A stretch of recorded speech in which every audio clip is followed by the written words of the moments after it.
Hello, Writers Guild members. Welcome to our annual And the Nominees Are panel. This year, a double feature in anticipation of the Writers Guild Awards on March 21st.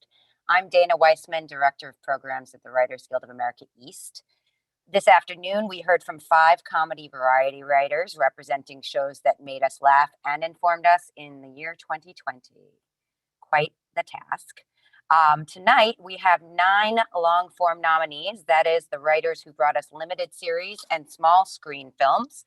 We have a bit of time at the end for audience Q&A, so please use the Q&A function at the bottom of your screen to pose questions. Thanks to our partners, Final Draft and Variety, for working with us to bring today's panels to our membership and well beyond. And of course, thank you to our panelists and our moderator, Allegra Frank. Allegra is a senior editor at Slate. She primarily covers music, gaming, and animation. Prior to joining Slate, she was an associate editor at Vox and a deputy editor at Polygon, and she lives in Brooklyn. Welcome, Allegra. Take it away. Thanks, Dana. Hi, everybody. Thank you so much for joining us. I'm really excited to be here moderating with such an exciting group of nominees. I think what I would like to do is actually have you guys introduce yourselves. So if we could just go around the virtual table, I guess, and have everyone just say your name and what show or film you're nominated for this year. I'm going to start with the lady to my right, my right on my screen, which is Alexandra Cunningham. I'll let you fully introduce yourself, and then we can go around, or people can pop in to say their name and their project. Hi, I'm Alexandra Cunningham. I'm the creator and showrunner of Dirty John, the Betty Broderick story.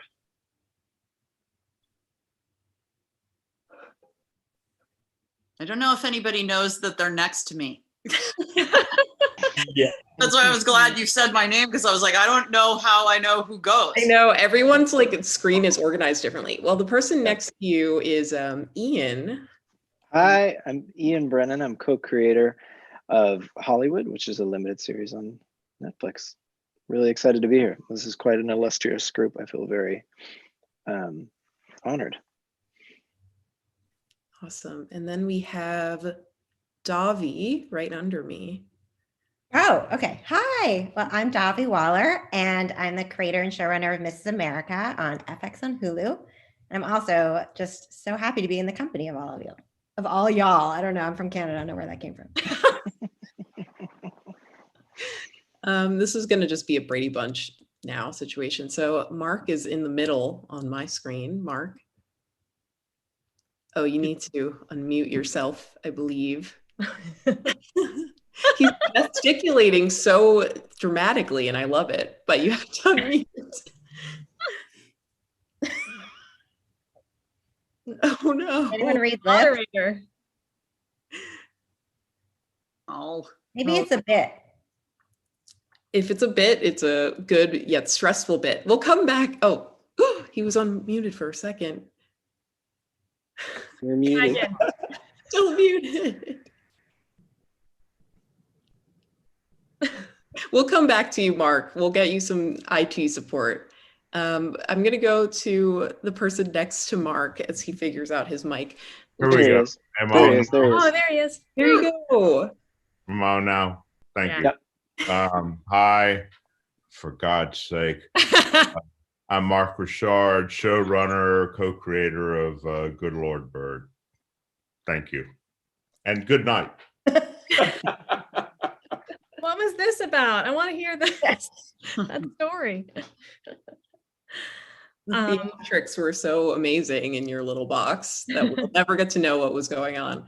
And then actually, Kara, you're next. Hi, I'm Kara Holden. I wrote the movie Clouds that's on Disney Plus. Awesome. Mike. Yeah, Mike Mikowski. I'm the writer of the movie Bad Education on HBO. Really, really excited to be here. This is an insane career highlight for me. So, thrilled to be in your guys' company. Oh. And then Alan. Hi, I'm Alan Ball, and I wrote a movie called Uncle Frank that is on Amazon Prime. And I'm equally happy to be here with all of you guys tonight. And then last but not least, we have Scott. Hi, I'm Scott Frank, and I wrote the limited series The Queen's Gambit for Netflix. And I'm also very excited to be here with my cousin Allegra. Hey, you stole my only joke. Thank you. Sorry, That's I what do writers that. do. That's what I do. It's okay. You're the writer. You're the nominee. I will happily let you steal my jokes. Thank you guys so much for being here today. This is a really great honor for me as well to even be moderating with all of you guys, but so awesome to have such a great group here today to chat.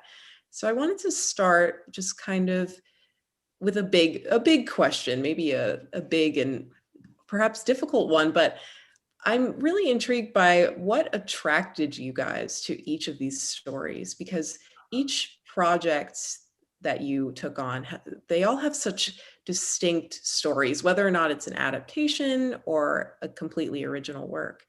They're really compelling stories centered around just strong characters. Even though every single one of your projects are so different, and of course we'll hear more about them, something that really unifies them is these markers of, interesting, compelling characters and unique narratives and tension and interesting, themes that are really resonant today, despite whatever time they may be set in, whether or not it's the, mid to late 19th century or modern day. We have the whole gamut. So I wanted to hear from all of you, what attracted you to these stories in the first place? And whoever wants to jump in to start, please feel free, or I'm happy to play teacher and call on someone. Might be easier.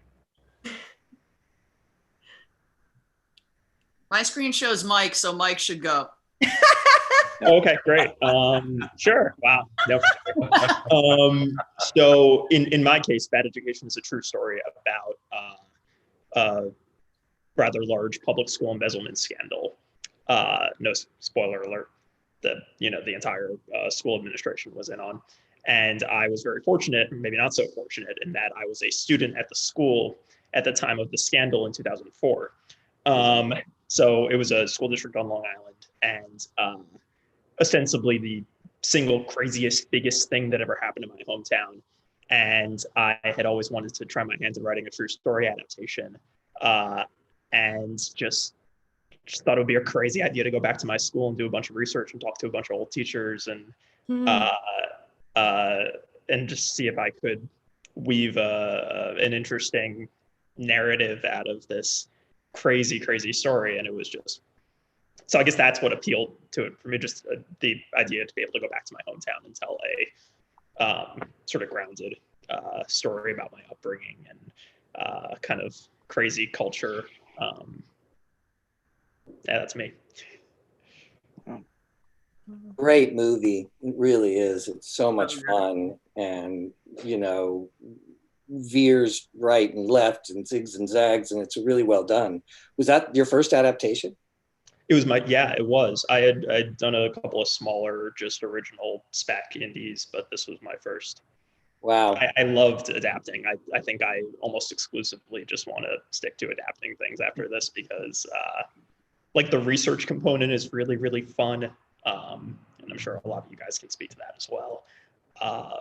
But also, yeah, the idea that you can take this text or series of events and sort of weave your own voice and perspective into it and create something totally new from a couple of disparate articles on the internet was just incredibly fun. And I fell in love with the adaptation process. Thank you. Loved your thing too. It's definitely a good note that there are a lot of adaptations here in the group, which I'm definitely going to delve further into. And I'd love to hear from another one of perhaps another adapter of what attracted you to your story? I can go. Clouds is adapted. Well, it's also a true story. And there's a book and a documentary. And I had seen the original viral video of Zach Sobiech and the song Clouds. My sister sent it to me years before when it first came out. And so when I was approached by Justin, the director, about the story, I think I was at first like, how is that a movie? I don't know, what that would look like. So then I started to get kind of interested, and I started to, watch and read things. And as it started to take shape, it was just so exciting and to be part of that world. But I think it's really interesting.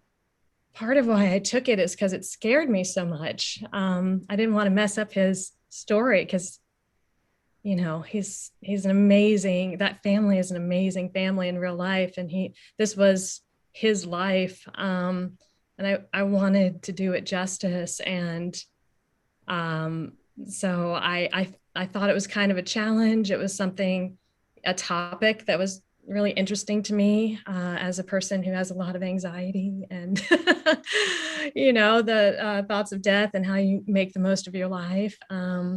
And so there were just many factors that came into it. And I loved the puzzle aspect of it, of what part of the life to show, and, who becomes important in the different relationships and how they can all echo the main theme. It was very intriguing to me, and also getting to know the family. It was just kind of life-changing. So that's what drew me in.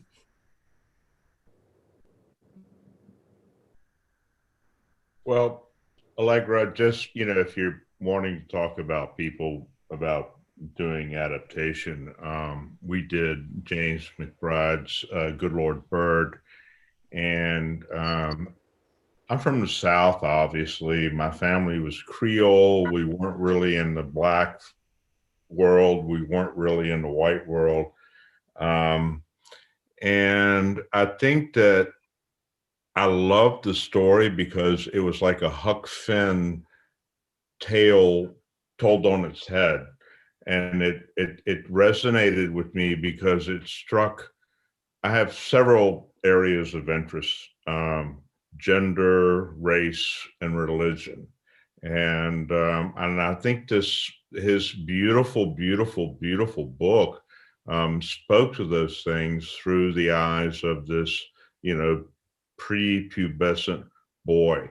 And I identified with that. And I thought that it was a dangerous book because it was funny. And people didn't know if they should laugh or not. I mean, I remember I turned in the pilot, and one of the execs at Showtime said, "I'm laughing, but I don't know if I should or not." And I thought, well, exactly. So it was a dangerous, subversive work that we did. And, I have to say, thank God that Showtime and Blumhouse kind of backed us up. We made it in a very difficult time when, everything was happening in our country. But I think that because McBride approached his subjects with love and the love of the humanity within us all, it sort of was a transcendent experience for us. I read the book in an afternoon, and I called I think they sent it on the weekend, and then I read it on a Sunday, and then Monday I said, "I'm in. How do we make this work?" So, certain works just speak to you, and you must do it. There's other works that you take because your children have college tuitions due. This was not one of those. And, by the way, those types of works that you take for your kids' tuition, you just want to shoot yourself in the head later because you go, "I was not in love with it when I read it. Why did I take it now? You better get A's." So, I don't know. I'm being flip, but yeah, that's why I responded to that work. It was dangerous, subversive, and full of love. It's an incredible book. I haven't been able to stop thinking about it since I read it in anticipation for your guys' show. It's just it has that like proto like Mark Twain vibe to it, and he's just such an incredible writer. Your adaptation was like floored me. It's wonderful. All your stuff, all your guys' stuff. I watched everything. I loved it all. Oh, thank you.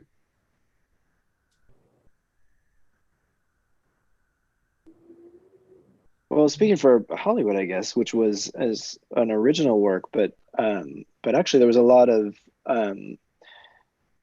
Ryan Murphy, my co-creator, and I have kind of been fascinated by old Hollywood forever. It's a fun, I think we sort of share it as a hobby. And I actually live in Beechwood Canyon, and so my drive home every day, like I look up at the Hollywood sign and it never ceases to like send chills up your back, which is so stupid because it's the dumbest landmark ever. Like it's so dumb. I mean, it's like, but there's something about it. And we started out, the show that came to the screen was different from what we started out with. We wanted to address Me Too, and sort of we wanted to sort of show like everything's the same, everything's different. We wanted to show sort of the seedy underbelly of like 1947 Hollywood, sort of obviously in dialogue with like Hollywood now, and how everything is different and nothing is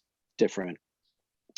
And it was interesting. The show started out a weird melange, a lot of sort of like composite characters of types that sort of echoed real people, and then real people. Some things which ended up getting cut. Spencer Tracy was in it. Rock Hudson remained in it. Henry Wilson, the sort of like archetype villain of the worst agent in the history of Hollywood. And we wanted to tell the story of sort of underdogs coming up in that studio system. And it was sort of salacious and fun. And then we got to the third episode where Laura Harrier, who plays this sort of like African-American starlet coming up, who's sort of stuck playing domestics and just hits the glass ceiling after glass ceiling. We got to the point where she would audition for something, would audition for the lead. And we got to that point and actually wrote the script. And I remember writing the scene where it was like, okay, but she's not gonna get it because she's Black. And then we read that script, that was the third script.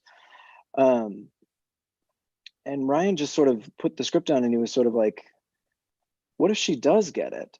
And then like, bam, like the whole story changed. We then like knew, I was like, oh no, that's the show. So like we went back and ended up writing, to me, a much better, a much more soulful, a much more important show, if I may. And that's the first time that's happened to me, where you start writing one show and you end up writing something different, and usually you get like notes or feedback and the thing like gets worse, but like this thing was like, the feedback was organic, it was internal, and it came and ended up writing something that was really surprising for both of us and for the writing staff, because we wrote the thing we did not expect to write, and really happy it ended up that way.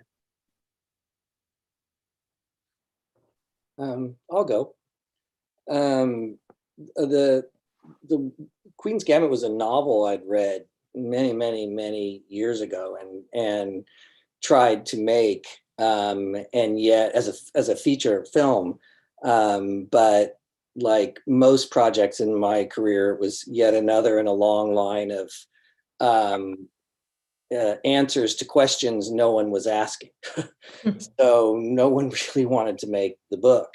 And even though before me, I mean, the book was published in 1983, and Bernardo Bertolucci had tried to make it.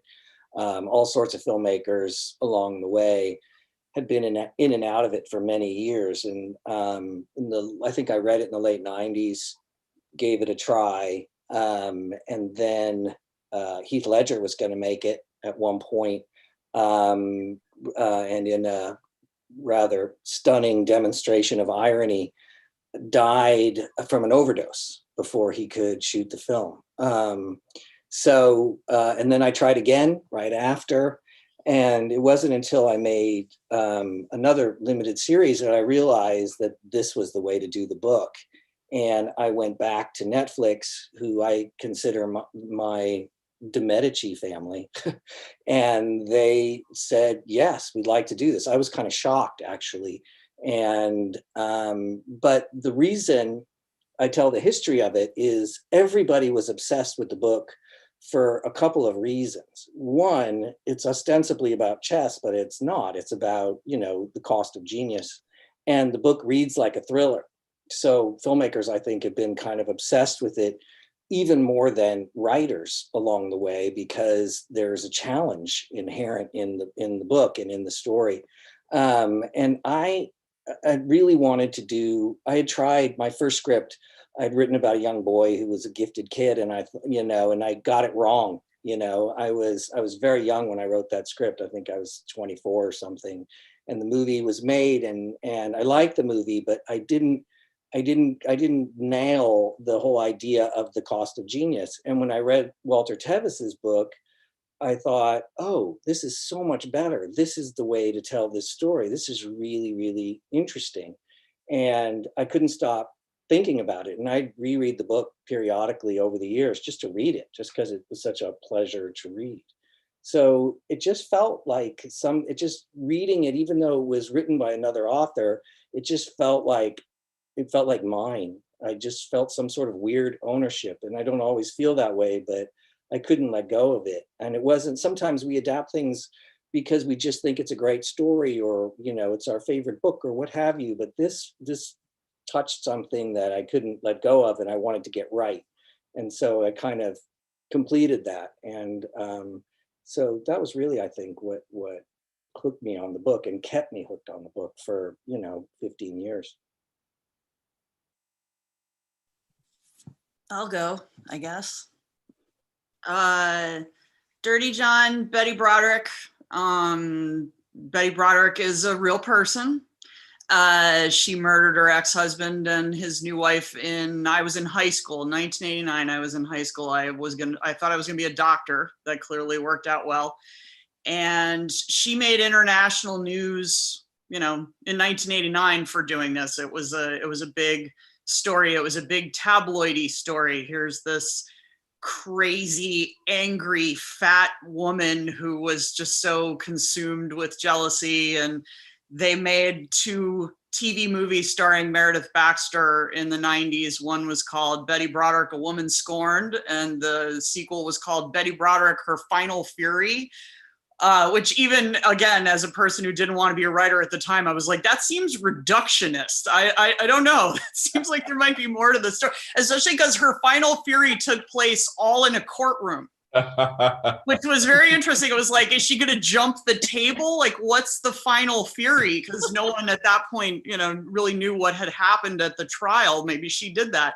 But yeah, and so it was a news story that I was interested in. It was like, if the moms of your friends as a teenager, if one of them just went insane and shot your friend's dad, and it was amusing to me on that level, I'm embarrassed to say, because I'm kind of a ghoul, I guess, is why I do true crime on a certain level. But I kind of never forgot the story, and then I became a writer, and then I was doing the first season of Dirty John, which was a 2-season pickup, which is both a blessing and a curse.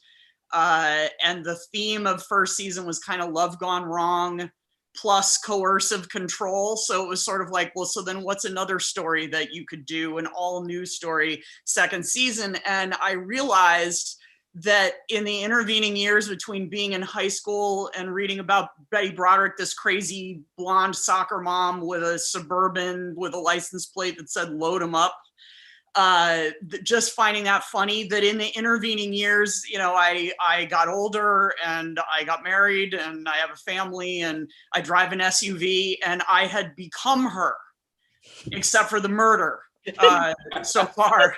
And so I suddenly was like, love gone wrong and coercive control, because it's when you try to get a divorce from the president of the bar association, it's going to be complicated for you, especially, you know, in the no fault divorce system. And then we watched, in the writer's room, we watched Lorena, which is Jordan Peele's amazing documentary revisitation of the Lorena Bobbitt story. Like, guess what? It just wasn't just about her cutting someone's dick off and throwing it into the 7-Eleven parking lot. It actually had societal underpinnings. And so it was definitely, it felt like a time to revisit the crazy, jealous fat woman, the evil fat woman who killed her ex-husband, because there might have been more to it than that. And it was surprisingly emotional. It was a very emotional journey to write about this woman, because I really don't feel like things needed to happen the way that they did. And I also don't think Betty Broderick's going to be the last person who picks up a gun and kills people because she feels isolated and that she's lost her identity and she doesn't understand how she fits into the world. So it was a really great experience, and it culminated in getting to be here with you guys, which I realized I'm the only person who didn't introduce myself and say that I'm excited to be here with you all. So apparently I'm not. Apparently I'm not excited to be with you guys. But Allegra, I do want you to ask Ian about his medallion before we're done, because I am extremely intrigued by that. I was also intrigued by that. It looks religious, but it's not. It's a family. It was my dad's dad's. He was Irish Catholic. It was from the Knights of Columbus, and he ran. It was like I guess a pro-am race where you would run against, like, amateur runners would run against pros, like with a handicap, I guess. And he won the race and got a gold medal. So my dad used to always wear it. Remember it always dangling around his head as a kid. And then when I was about 18, he stopped wearing it. So then I was like, I just went to him and I was like, rather than wait until you die for me to have that, can I just wear that? So that's what it is. But it's from 1901. Yes. Unless that's for me, I can go next. I'll take that later. So what really attracted me to wanting to do Miss America, like Mark, I'm really intrigued by subversive storytelling. And I was really intrigued about telling the story of the women's movement from the point of view of the spoiler. That just seemed like something that was really, she's such a lightning rod. And so it seemed like a great challenge to take on. And also, as a history major, I'm a real history buff, and I really love the idea of taking these women who are in the footnotes of history and in the margins and bringing them into the spotlight. So much television is women, you know, portrayed as mothers and wives and sisters, and I was really excited and determined to have a huge roster of amazing, complex female characters who are seeking their own agency and seeking power, and not about their relationships to men and their relationships to their children. And then finally, what really intrigued me about it is I just think the 1970s are like a really hot decade. I really want to write that decade. I think I'm the only one left. You are. Mine was not an adaptation. 30 years ago, I went home to Georgia to come out of the closet to my mother. And when I did, she said, well, I blame your father for this because I think he was that way too. And I kind of went, my head exploded. And but I don't even know if that was true because he was already dead at the time. But then the next day we were driving around North Georgia visiting dying relatives. And we passed a lake, and she said very nonchalantly, oh, that's where Sam Lassiter drowned. And I said, well, who's Sam Lassiter? And then she went, he was a real good friend of your daddy's. And there was something in that. And then later I found out that my dad had accompanied Sam's body on a train back to their hometown of Asheville, North Carolina. And they were like 20, this was all part of the Roosevelt New Deal, the CCC camps. And I couldn't really talk to my father about anything because he was dead, and my mom she sort of clammed up after that. So, you know, I just had these characters and this story rattling around in my head for like 30 years. And then one day I sat down to write a script, and this is what came out. And I think it was just, for me, it was, I wouldn't say it was an homage to my dad, because I didn't really know my dad, because he was a very remote person, and I could always sense that there was some secret tragedy in his past. So it was just a sort of what if way to sort of write a possible story that made sense to me.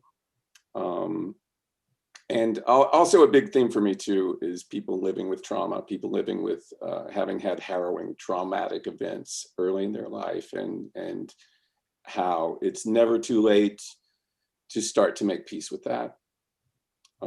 So that's kind of what motivated me to write Uncle Frank. That's beautiful, Alan. Breathtaking. Definitely, yeah, a beautiful, inspiring point to build off of for that story. Something that Scott actually sort of got at that I want to bring back up is the idea of what format makes the most sense for a story. So Scott, you mentioned, there had been people for The Queen's Gambit trying to adapt it into film for a long time. And you thinking about how to adapt this story eventually, came to the realization that a limited series made sense. And we have a mix here of limited series as well as movies. So I'm wondering what defines a limited series versus a movie for you in terms of, okay, this is what the story needs. Like how do you know that something like, The Good Lord Bird should be a miniseries versus Bad Education should be a movie? And maybe I will throw to Mike, because I just said Bad Education and Mike Sure. has a good thinking face. So I was like, I know you're thinking of a good answer. I think that's just like my resting face. I don't know that I do have an answer. Gosh, maybe if they would have let me made it a limited series, maybe I would have. It was a spec feature. It was always sort of designed as such. I think that if I had, sort of built it out over the course of 6 episodes, I don't know that there was enough story. And now I'm sort of experimenting in the limited true story adaptation arena, and I'm loving it. But with stories that I think, are a bit more sprawling and have a couple of more different points of focus. And I think in the case of Bad Education, it all moves kind of fairly linearly and in a way that I think if I had added any more, it would have been me inventing things to add to sort of pack it with extra substance rather than trying to depict a one-to-one or close to one-to-one retelling of the story. Because there's a student reporter in Bad Education who breaks, and she is sort of part composite, part invention, but it is true that the high school newspaper broke the story, which is crazy. But I probably would have just leaned that much more heavily into invention in order to justify the runtime, which I don't think necessarily would have had a positive impact on the material itself. But very jealous of all of you guys that were able to tell your stories and live with your characters over the course of 6 or 8 or 10 hours. Very envious. Hope to do it soon.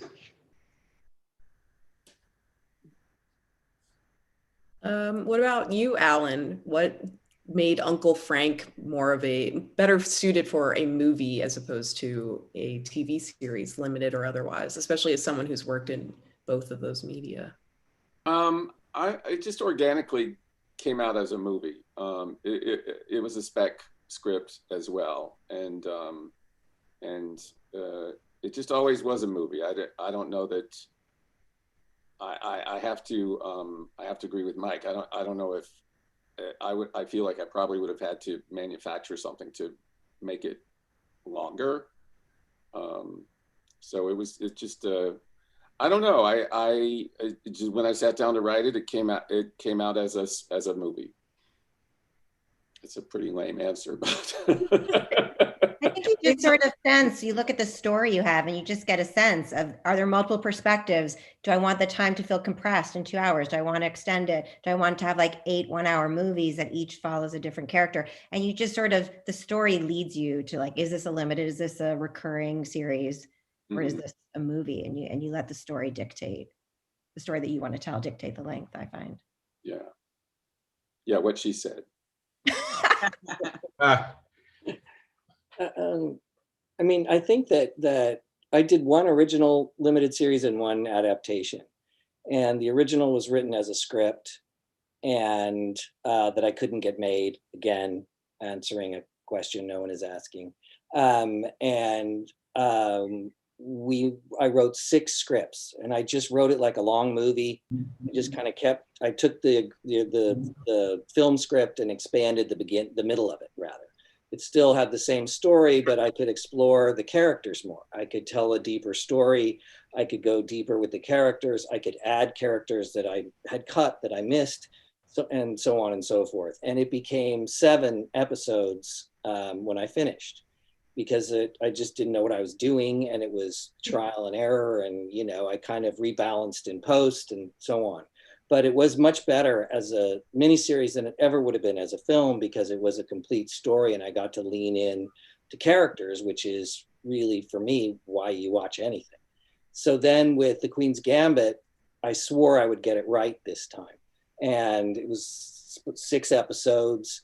And the reason it couldn't be a film was the man who controlled the rights since 1983, Alan Scott, had written a screenplay version, the one that Heath Ledger was going to shoot.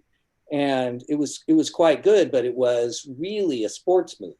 It was really, is she going to win? It cut out a ton of characters. It was, did the necessary work of being reductive, which is an adaptation. And so it didn't explore the character because there was no time.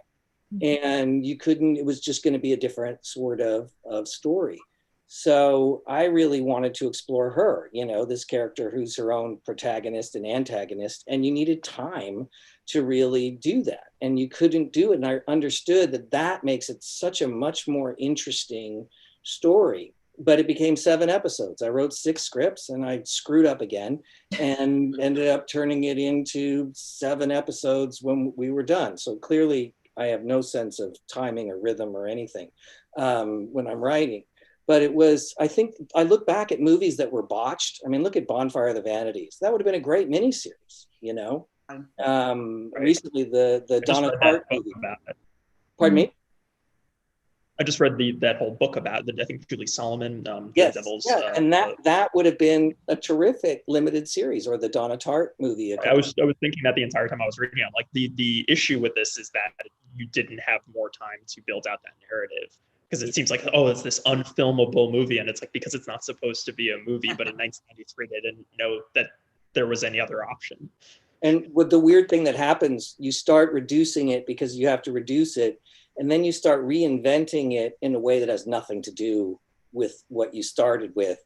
Because you've shrunk it down, it leads you down these other paths because you can't explore the characters that you originally wanted to, and it becomes this weird, strange thing. It almost is like a treatment for what it could have been. So I think it's tricky. I mean, I still would like to write movies, and still, it just depends on, because the other thing is we as writers have to be careful with the limited series. We don't, we're still disciplined, because just because you have more time, there's nothing worse than feeling like you're watching filler. And the European model is great. Some of their limited series are 4 episodes or 3 episodes. Some are 6, some are 5.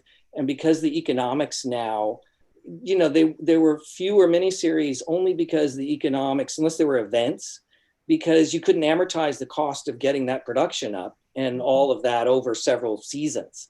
And now with streaming and the models and everything so different, the limited series actually makes, in some ways, more sense than investing in a regular series. So I think we're gonna see more of them.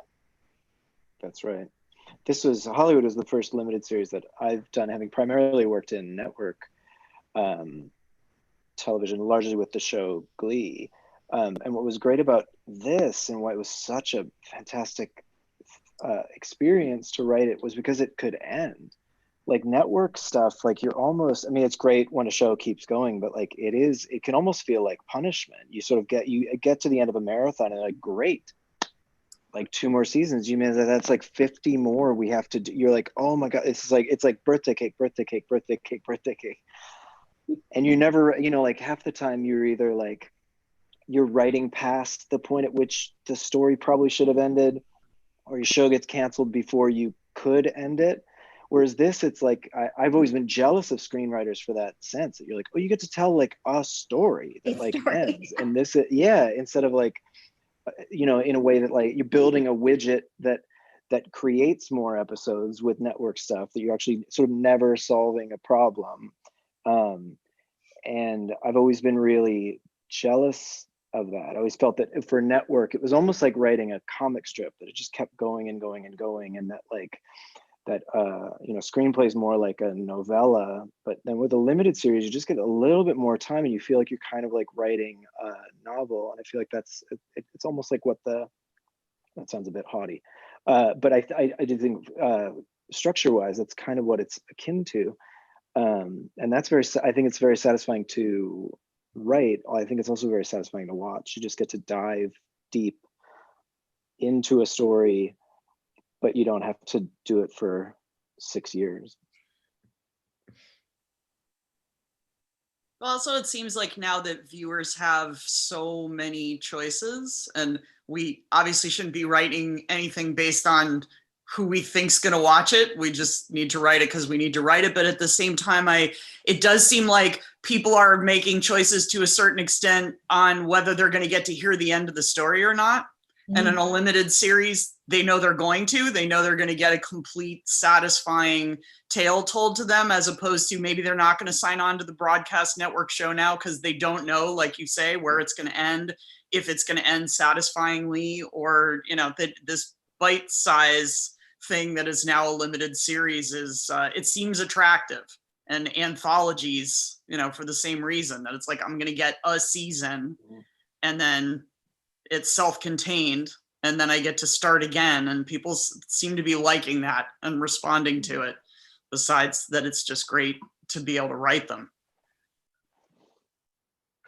Yeah, something, as someone who's, you know, not in the industry, but simply as a viewer, like when I watch a limited series versus a film, I'm like, I think, oh, I assume the writer benefits from having more time to explore the story, especially when it's such a character-driven narrative. So it is really interesting to hear you guys talk about, you know, in the case of, let's say, like network television, as you mentioned, Ian, having that much time actually can be less of a boon, but more of its own roadblock or challenge.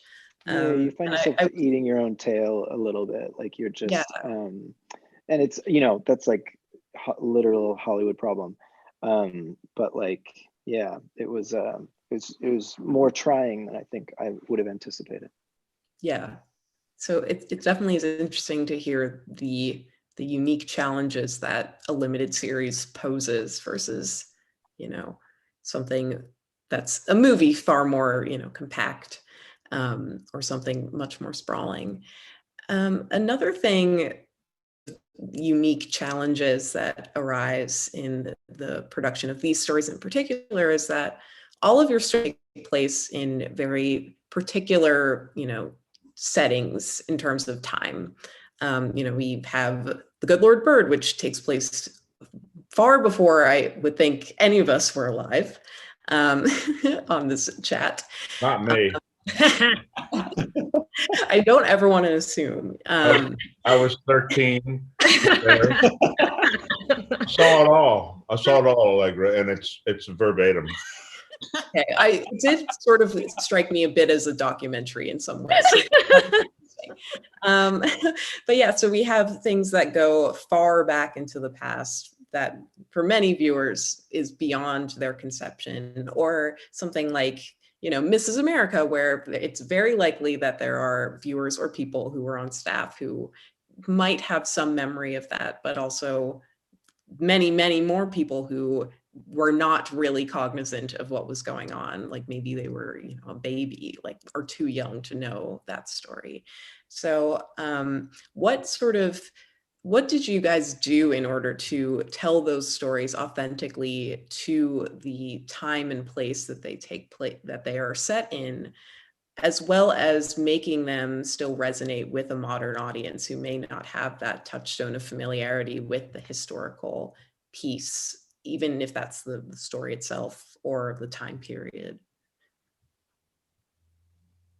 And maybe I'll start with Davi and Mrs. America, because that was definitely something, as a viewer of that, I, knew something of that period, but having not been alive in the 70s and not really knowing too much about Phyllis Schlafly, it was interesting to see how you were able to tell that story in a way that people like me could still really identify with it.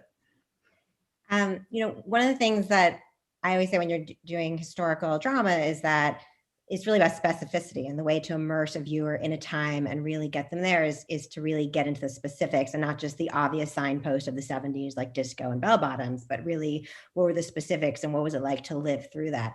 And maybe because I'm the daughter of a professor, but the first week of the writer's room, I made all the writers pick a year of the decade and do like a report of pop culture, history, what was happening. They hated me. I was like, what is it, grad school? And so they all had to pick a decade. And we had like posters along the writer's room hallway. Remember when we used to meet in person in writer's rooms, like in before times? And we had a poster and we did collages, which got us prepared for pandemic times, because now we all do collages. We did collages from like pop culture magazines and stuff of what were the TV shows and movies and books and big things happening, so that we just were immersed ourselves in addition to having a timeline of all the events. And then we all spend time reading. I really like to read newspapers from that time period, as opposed to memoirs written years later. So you're reading like Gloria Steinem giving an interview in 1972. What is she actually saying? What is Shirley Chisholm? What are the profiles being done on Shirley Chisholm in 1972? And what are the quotes and things that she's saying? So really try to get into, and not only do you understand like their point of view at the time and what they're saying at the time, because memory is a funny thing and we remember things differently even though we lived through it, but you also get at the language they used. And then I always say, like, I never want to write something that you feel like you're watching through like a teacup gauzy, period drama. Like, I think there's a way to write it that has a modern sensibility, even though it's not anachronistic and it's really true and authentic to the time. And then also, I just want to say that I think it's also about having a very diverse writing staff and having all kinds of representation in your room, so that, especially when you're doing a history with a diverse group of women, you don't want just my point of view. Really wanted people from all over the country, from all different backgrounds, from like 25-year-olds to 70-year-olds in our room. We had all different groups represented, and that kind of getting that pot together of all those voices, I do think helps put you in a time and place and helps you against your own blind spots, as a showrunner. I know that I decided to put Uncle Frank in the 70s because I was a teenager myself in the 70s. And since it's also sort of a coming of age story for his niece Beth, I think it just sort of felt organic to me. Also, it would be hard for me to buy a man in his mid to late 40s still being in the closet if it were to take place today. And I wanted to avoid smartphones. Because I hate watching the show and it being about texting. And I realize that's the age we live in and that's the way people communicate. So of course it's got to be there, but I wanted to avoid that. That is always like a common refrain now for the modern viewer of, oh, if they just had cell phones, this never would have happened. Exactly. Yeah, which is like such a crutch. Yeah. Mark, I'm going to call on you just because I kept teasing you before anyway, but I am really curious about how does one authentically tell a story, or how does one tell a story set in, such a faraway historical period and still find a way to make it attractive to the modern viewer? Yeah, I'm encouraged by Scott, who's saying that, I'll give you some answers to questions no one's asking. And also, I'm encouraged by Alan, who is, forthcoming with his own personal experience. The South is a whole different place, as we know. And I can't remember the Faulkner quote, but it's like, the past is not even the past, something like that. When I was 5 years old, living in a little tobacco town in Virginia, there was an elderly guy who was 100 and something, lived next door to us, named Dr. Jim. When he was 5 years old, Lee surrendered at Appomattox. and I was 5 years old. And my job was to, when he fell between the corn rows hoeing his corn, I would get a nickel if I could go tell someone that Dr. Jim had fallen between the corn rows.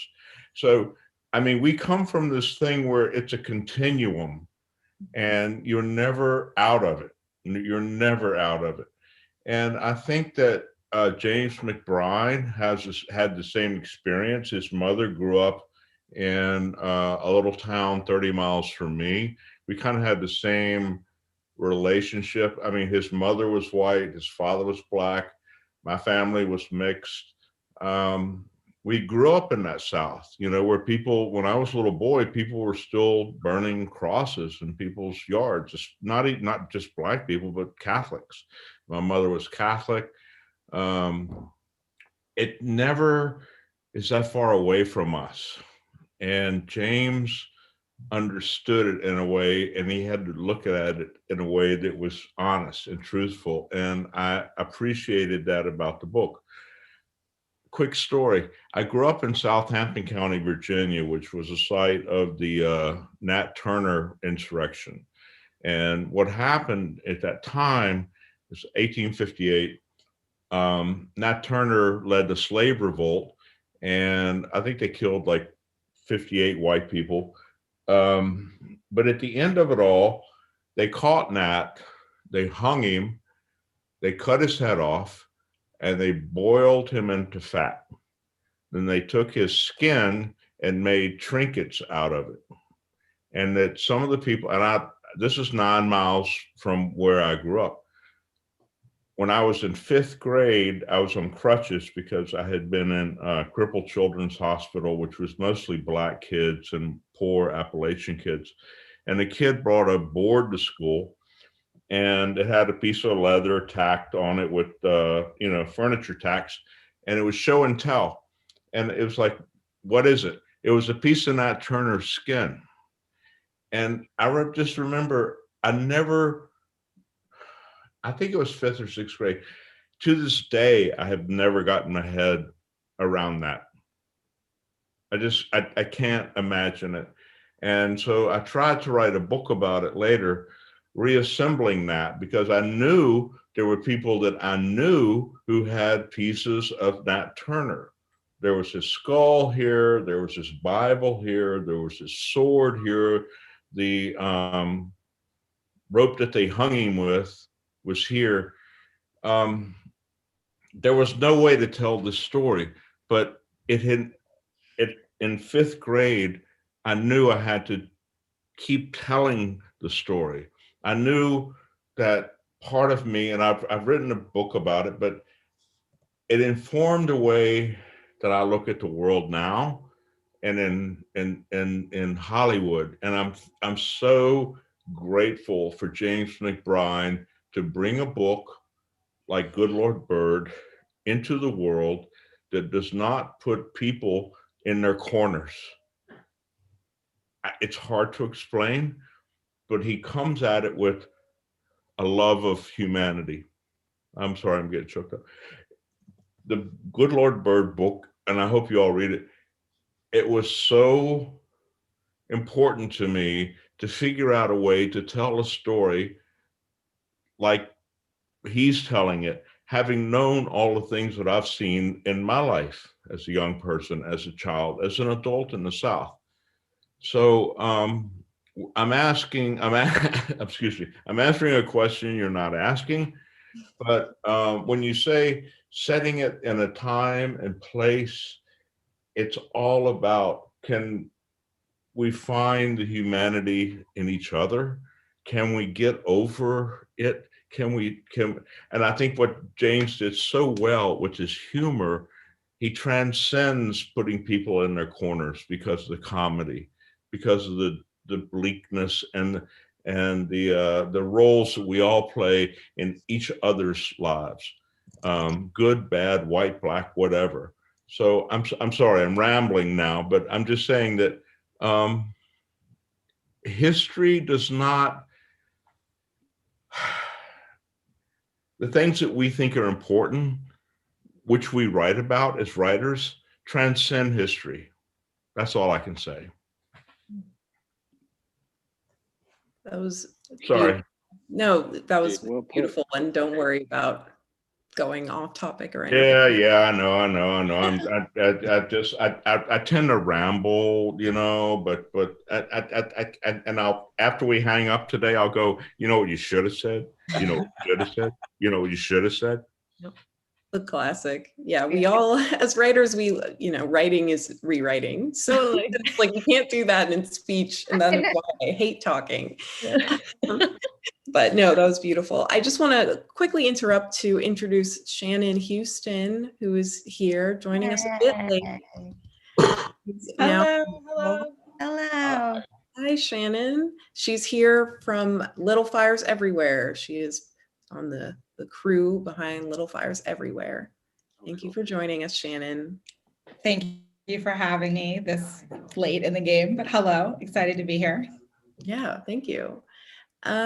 So I want to open it up. We were just talking about historical settings, which actually I think, Shannon, you can speak a bit to. And I was thinking of you and Kara here, in that your historical settings, as it were, are not quite as historical. They're much more recent history. Obviously, Little Fires Everywhere does take place over some period of time. It's not just set in 1997, which is like the contemporary point for that work.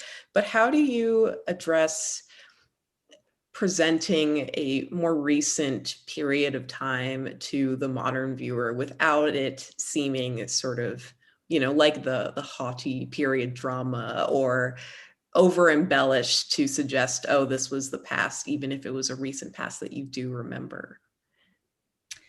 Yeah, I mean, I think what's great about the 90s is that we have this memory of, we, at least people in my generation, have a certain memory of it being this kind of idyllic time, I guess. And when you think about what kind of conversations were being had about race and how race was talked about, privilege, the word didn't even really exist in the same way in the 90s. So I think what we ended up discovering was that on the one hand, this wasn't that long ago. And on the other hand, it's like lifetimes ago in terms of the way, what we expect, really in a way, what we expect white people to understand about their place and how they can weaponize their privilege. So, for example, the pilot has a scene where Elena calls the cops on Mia. And in the 90s, we weren't really talking about that as an act of violence. And now we're barely just starting to talk about white people calling the cops on Black people as an act of violence. So that was an interesting exercise. And on the one hand, feeling like this period of time wasn't that far away, but again, on the other hand, feeling like we're in a completely different world now. And then the terrifying part is we're not that far away as far as actual rights and actual safety of, say, Black Americans, but the racism conversation has shifted, and there's a question of whether or not the question isn't whether or not it's shifting enough. It's not shifting enough, but there was something interesting about what we call racism today versus what we called racism back then, what we call microaggressions now versus not even having a word for that back in the 90s. So I think that working on Little Fires gave us the chance to do that weird thing of like, technically a lot's changed, technically nothing's changed. Isn't that terrifying? And it's similar with, the queer storylines, like what kids, a child coming out or kind of coming out in the 90s being very different on the one hand, sometimes from what's happening now, and then also realizing it's kind of the same thing. Like we're still having a lot of the same conversations. And yes, there's something terrifying about that and something interesting. And I think bringing all of that into an adoption storyline was also exciting because even adoption is not something that we talk about in the same way. I don't think in the 90s we were, and I shouldn't say we, because there are anthropologists who have been studying this forever, but for the most part, adoption was, this positive, wonderful thing and what a gift that you could give to somebody. And we still do think of it along those lines, but I do think more and more we're starting to look at adoption as a racial issue, as a class issue, as well as all the other issues that are in there. So all of that, you know, terrifying stuff, because it's we've seen shifts, and then we're in so many ways we're having the same conversations. So I think we found a way to say that with Elena and Mia.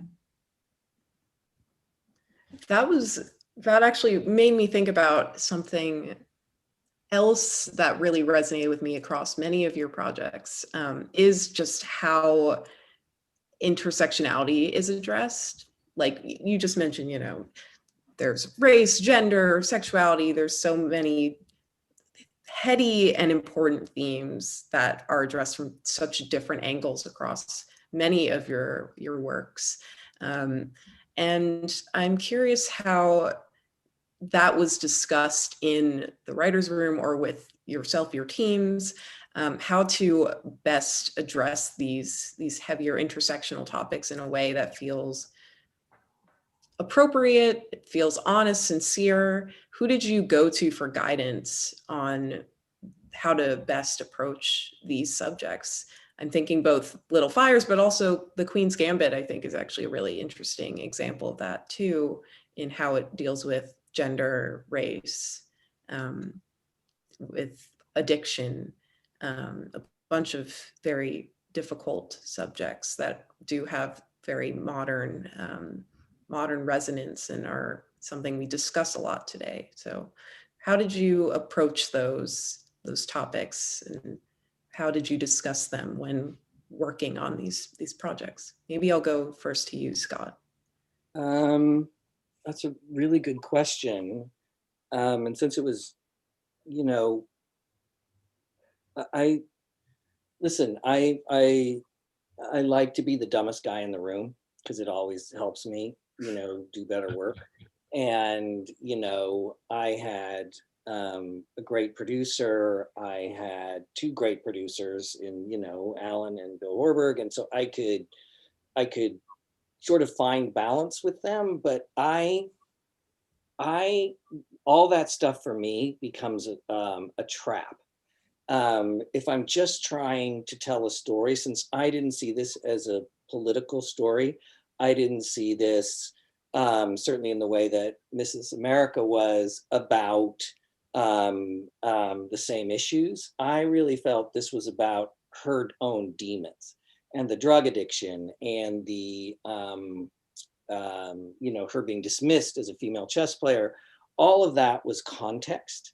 And it was less, and if I found myself, the more I dealt with that, the more off the track I got, the more it felt less like a story.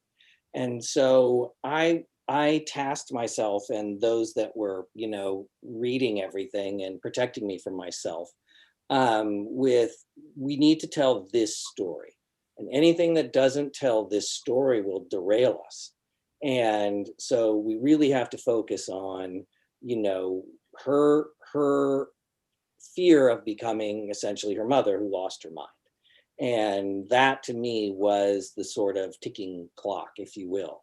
The chess, all of it, the chess was the excuse, you know, and it really, you know, the other task I set for myself was, what is the least amount of chess we can get away with in the story?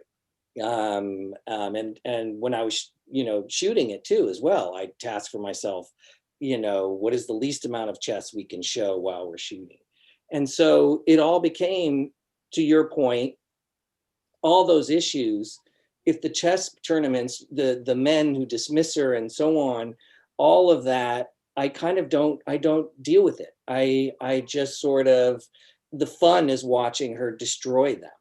And it wasn't that I was avoiding it because I didn't feel like these were important issues. I was avoiding it because they are important issues, and it will make the story about something it isn't.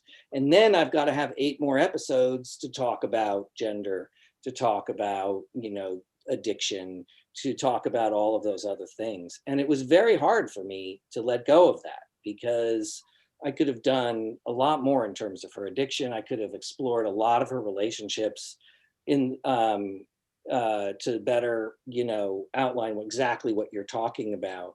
But I thought, because again, she's her own antagonist, that was my kind of conceptual thing that I was deluding myself with as I was writing.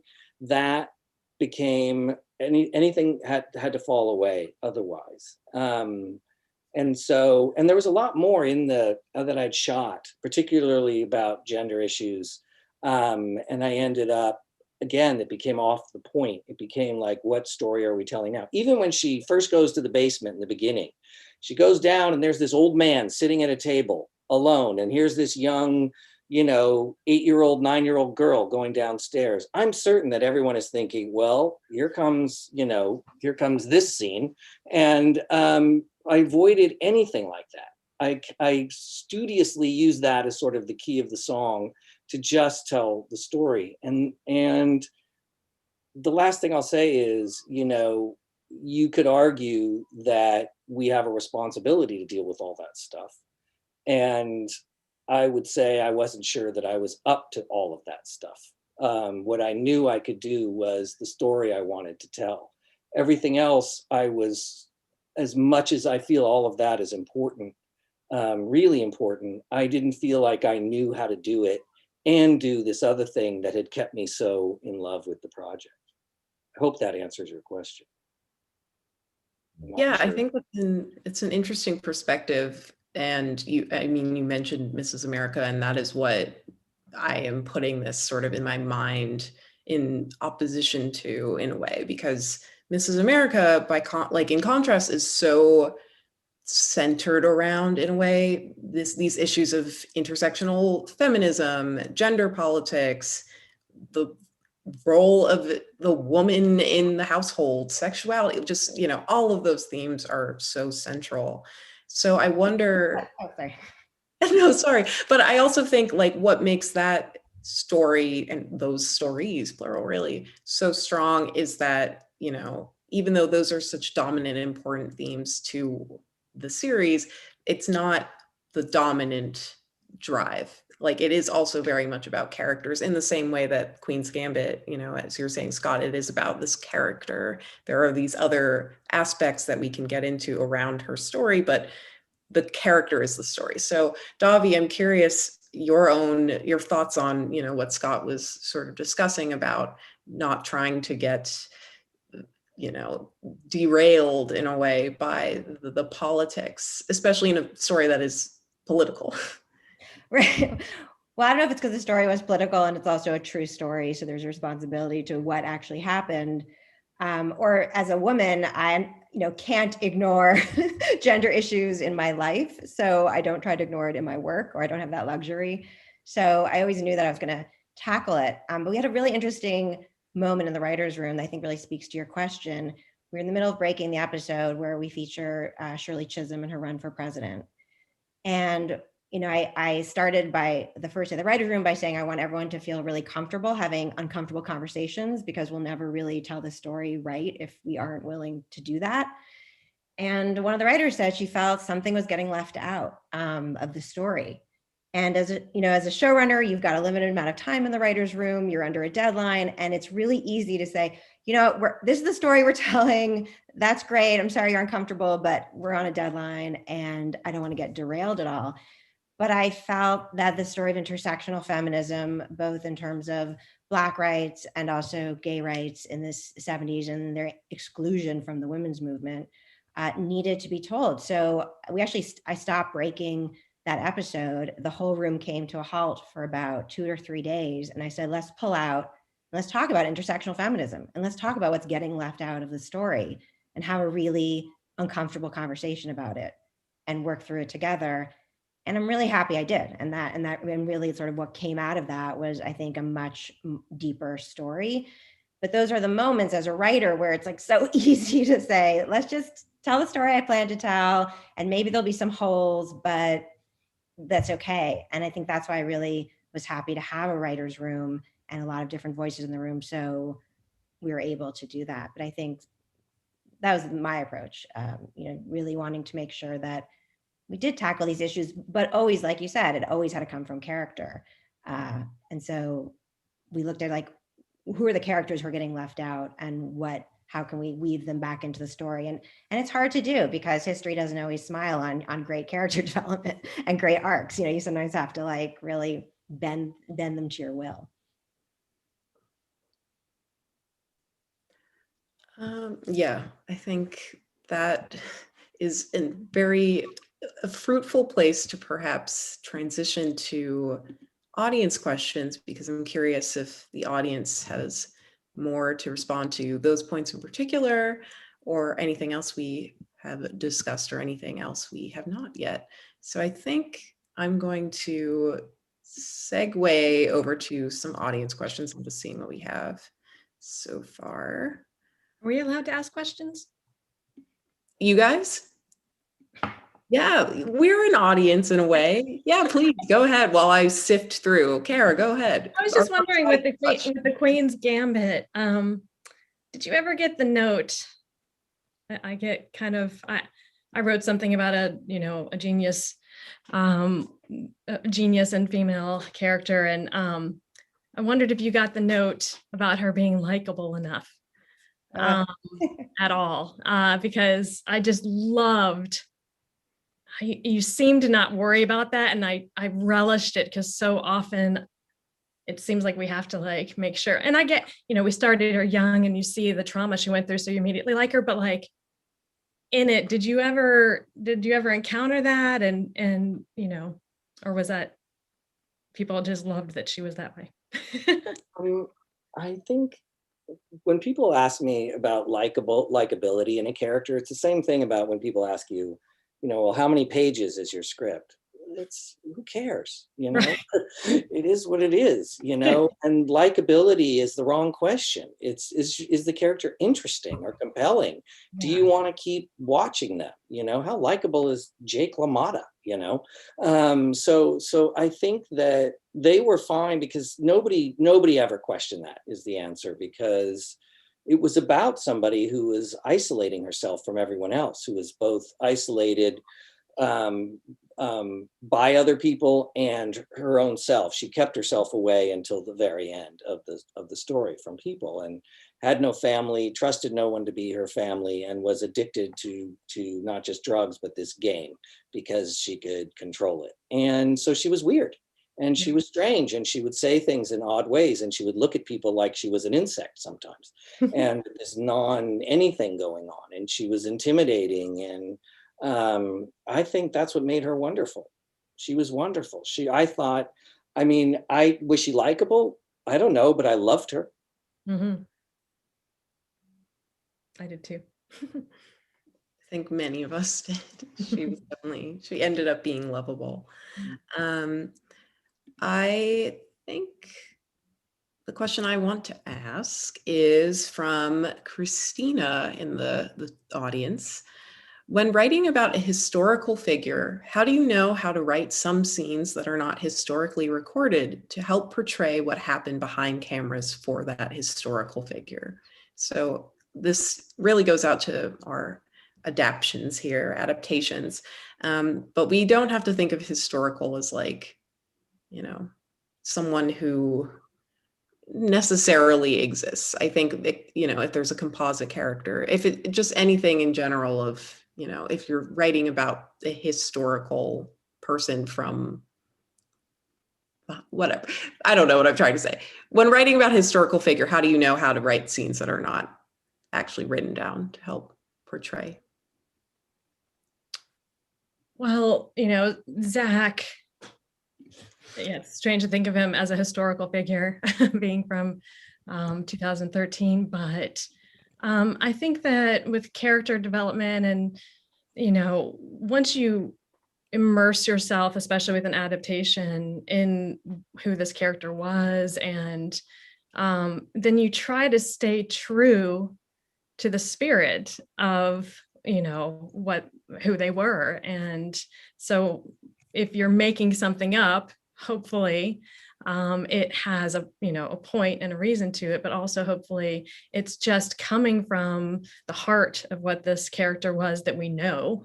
It is a little bit of like a little bit of a puzzle, putting together the things that you know with the things that you're not sure of, but then also stuff as a writer that you're trying to say. It's an interesting thing with the difference between a documentary and an adaptation. You know, there are things that you just create, but hopefully you're staying true to the spirit of the person and, you know, as much as you know about them as possible. And then you can go from there. And in a way, I guess your job as a writer in some ways is to kind of channel that, that person, and hopefully they come alive as they were. I know I've talked too much in this whole show. just to tag on to that, it was important for us to remind the cast and crew that we were telling a tall tale. We were not making a biopic of John Brown. We were telling a Huck Finn story. We were telling a story seen through the eyes of a boy who is mixed race and has to wear a dress. And one of the few smarter things I did on the show was that I bought cartons of the book, and I made everyone on cast and crew, I didn't make them read it, but everyone had a copy of the book so that we could understand the tone, that this is not a biopic. It's not a reality series. This is a tall tale. And I even had to tell myself that when we were doing the Frederick Douglass scenes where he has, you know, 2 wives. So that gave us a lot of leeway. If you understand what the point of view is, then you're okay. If you're trying to tell a biopic, which was, as we all know, once you move up the food chain to the studio and the network, they're wondering if it's a biopic, and the kiss of death would make it, you know, less big, you know, less what a child of 13 would see. But a child of 13 sees this towering figure of John Brown and have his own, you know, this guy's crazy. He's a murderer. He's loving. So it's all contextual. And I know that doesn't make a lot of sense, but I'm just saying that you have to understand the story you're telling. My first adaptation was Eudora Welty's Delta Wedding for CBS when they used to do movies of the week, and I turned it in. They going, "Where's the wedding?" And I'm going, "Dude, there's no wedding in the novel. It's all about a bad marriage leading up to the wedding." And they wanted, you know, the bonnets and the magnolias and all that shit. So you have to understand what they want, what they see, what they perceive, and understand the point of view. I'm done. I'll just add on to what Mark said. And Kara, I totally agree that once you really immerse yourself in who these historical figures are and you really know them and you understand what their arcs are for the series, I would write a scene the way I'd write a fictional character. Like you have to invent scenes that aren't recorded, and you just channel them, get inside their head, and write it as you would anything. I mean, to me, the invented scenes are the fun scenes to write, the ones that you can't find on YouTube, or that, you know, you have to imagine what happened behind closed doors. Yeah, absolutely. Definitely. When Amanda Peet signed on to play Betty Broderick, she was like, "Should I look at Betty Broderick on the internet? Should I go on and watch like her on Oprah or her, you know, news clips of her?" And I was like, I don't want you to do that. First of all, because she's really unlikable on the internet, and also because that person that you're going to be watching knows what happened to her already. So she's trying to control the narrative of what you think about what she did, versus we're telling the story before she knows what's going to happen to her, where she's just taking it in and she's forming the narrative that is going to be the reason that she murders. So I don't want you to watch her try to explain it after it's happened, because that person just wants everyone in the world to admit that they also would kill their ex-husband and his new wife, because how could you not? That's what she's invested in. That's not what your character is invested in. So I just don't want you to look at that. But I think I totally agree with Mark and Davi. And I think Betty Broderick probably talked more to journalists in the period of her 2 murder trials than I've ever talked to anyone in my life. So there's 6,000 pages worth of transcript from both of those trials that I could act out for you guys because I know it so well. And there's a lot of stuff out there to sort of get a sense of the narrative she created for herself. She also wrote a book that she now says she didn't write, which I would like to know who wrote it if she didn't write it, but I read it. It sounds like her. And to answer the question, I feel like you can make up scenes, like Davi said, you write them like fiction, as long as you know what the point of view is of the person, that you know how they'd see something that didn't actually happen. You know how they'd walk into the room and greet this person. You weren't there. No one wrote it down. You know what's going to happen if she confronts her ex-husband's new girlfriend. You could write that scene, even though nobody knows what happened, except maybe Betty, and I don't trust her. So. I think we have time actually just for one more audience question.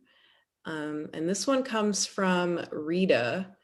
How do you overcome your own biases when you're writing characters, or is that necessary?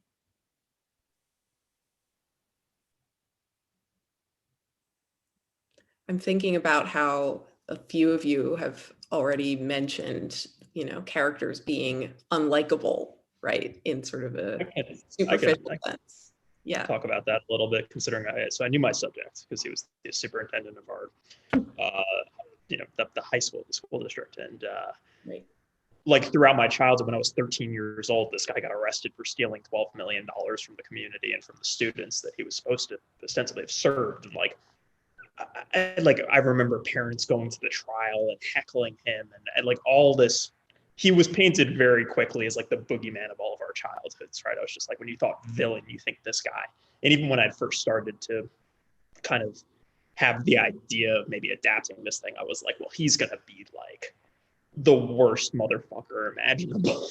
But then I think it took, sort of going back and reading, some of the coverage, which I think treated large facets of him really, really unfairly and conflated certain personal aspects of his life with his criminality in a way that just would strike anyone by 2021 standards as absolutely audaciously insane.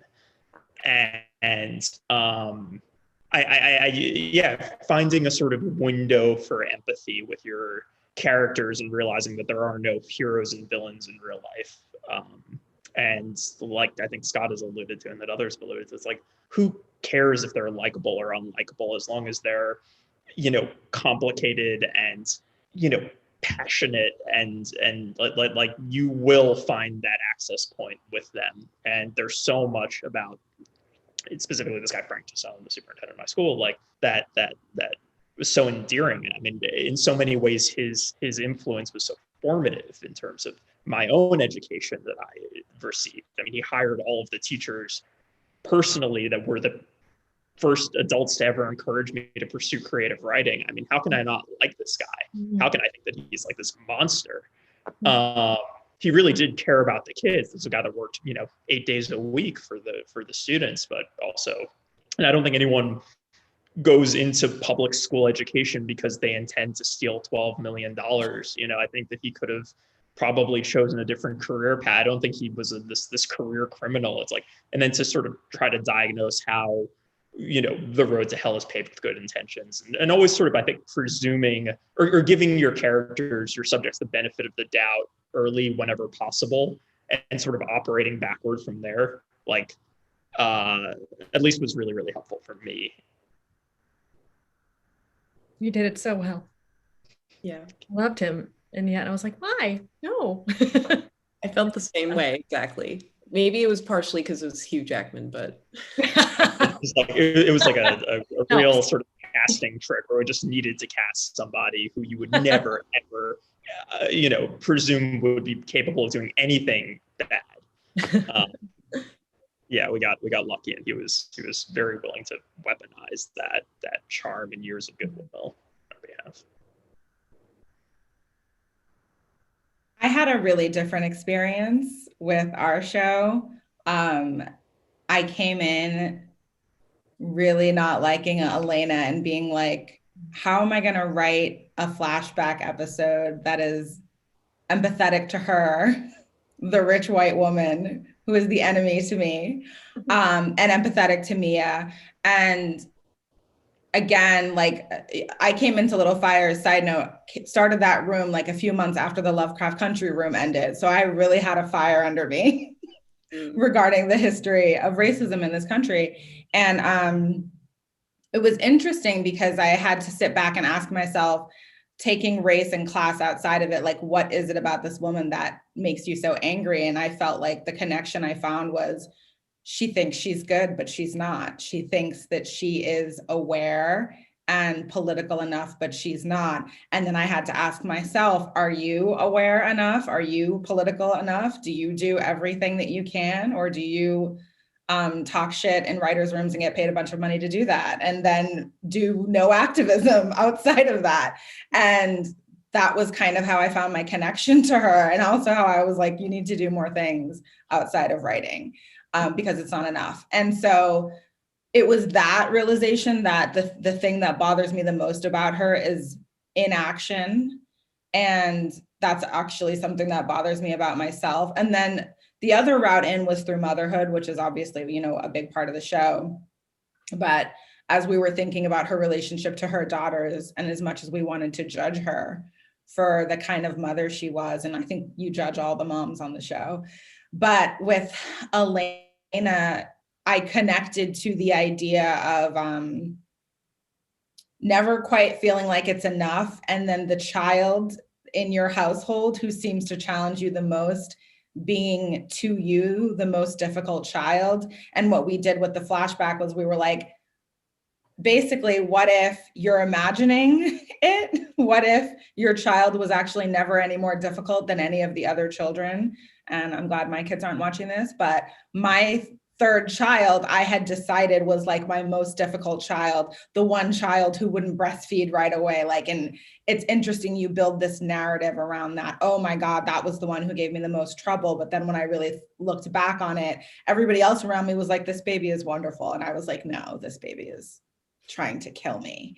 And that felt very true. And a lot of mothers connected with that idea too. So that was my other way into Elena of like, oh, you had a kid in a time when you weren't quite planning to, and you've now built a whole narrative around what that child did to you, when really it's about your own feelings about who you are and what you did or didn't accomplish. So I think for me, again, like connecting to somebody across racial lines or somebody who I politically feel like I don't connect with, but then finding these dark things about myself that I also saw in Elena helped me, I think, write her story a little bit better.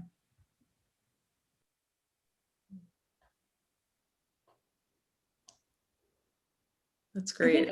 I think also it's what Scott was saying about surrounding yourself with really smart people who are going to read your scripts and call you out on your bias. That was something that was really helpful to me as well, writing for Phyllis Schlafly during Hillary's loss. Yeah.